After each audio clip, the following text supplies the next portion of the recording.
Hi, my name is Tim. Welcome to the funding position webinar. Now today I'm going to be taking you through how to do a funding position within Mercury. Now there are two ways you can start a calculator within Mercury. The first one is in the Calculators tab, then by clicking on Funding Position and clicking New Funding Position. But the better way to do this is to open up an opportunity and then click on the Calculators tab and then click on New Funding Position. The reason we do it this way is that we'll automatically attach the calculator to the opportunity, as well as it will bring across some information. For instance, this one has brought across the property name. Now I'm going to do two different calculators today. The first one's going to be a very simple funding position, of which we're just going to do a straight purchase. Now you'll see up the top we have some options of first home buyer and home buyer concession in the ACT. I'm going to come back to these as we go along. Now the first thing is just the property name, and that's purely for your reference. Next we're going to move along to the purpose, which you can see is either owner occupied or investment. We're going to select this one as owner occupied. It's going to be a purchase, although I'll come back to some of these in the next calculation. It's going to be a little bit more complicated. We need to select our state, obviously, for the different fees.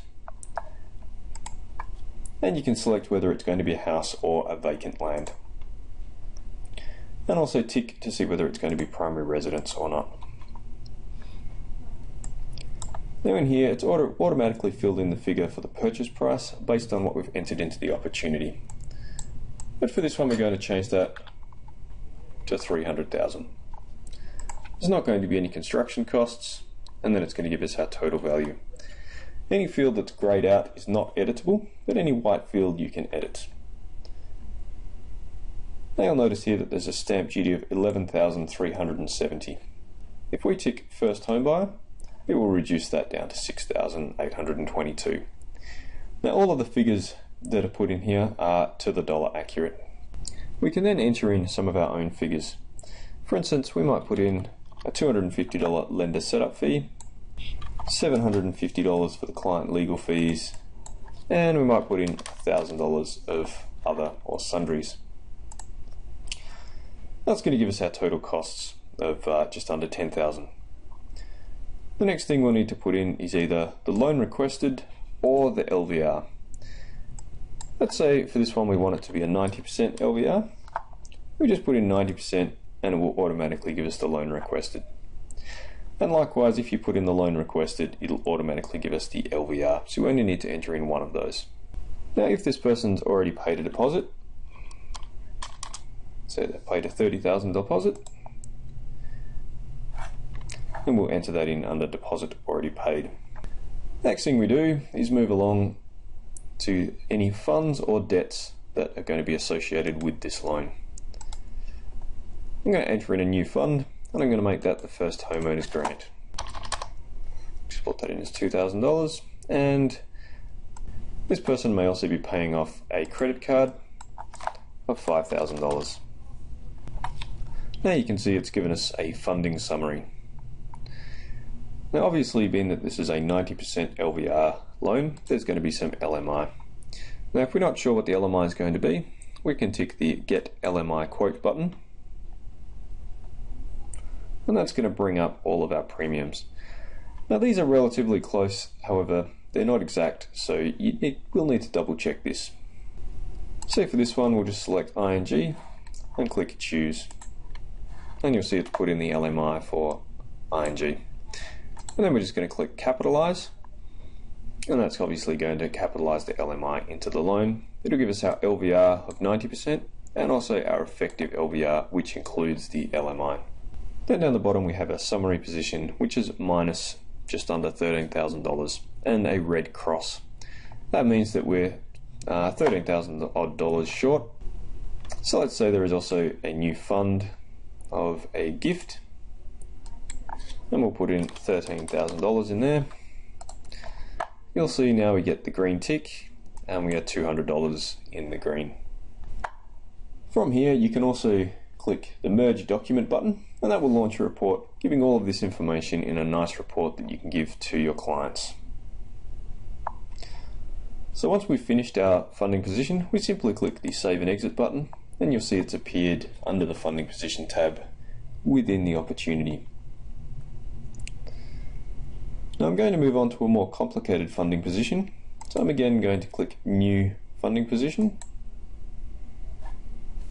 and you see it's going to again bring us across this property. Now for this funding position, I'm going to delete this property, and we're going to start from scratch. Now in this scenario, we have a client that wishes to sell their existing property and purchase a new one.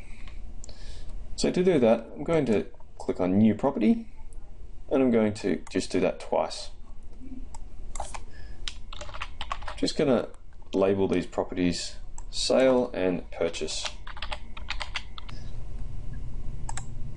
The transaction type we just need to label as Sale, and this one as Purchase.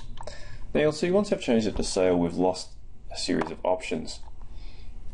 Now that's because these aren't relevant to a house that's being sold. We'll put in the value of the property that's being sold is $400,000, and it's also going to ask us for how much is currently owed against that property. I'm just going to put in $200,000.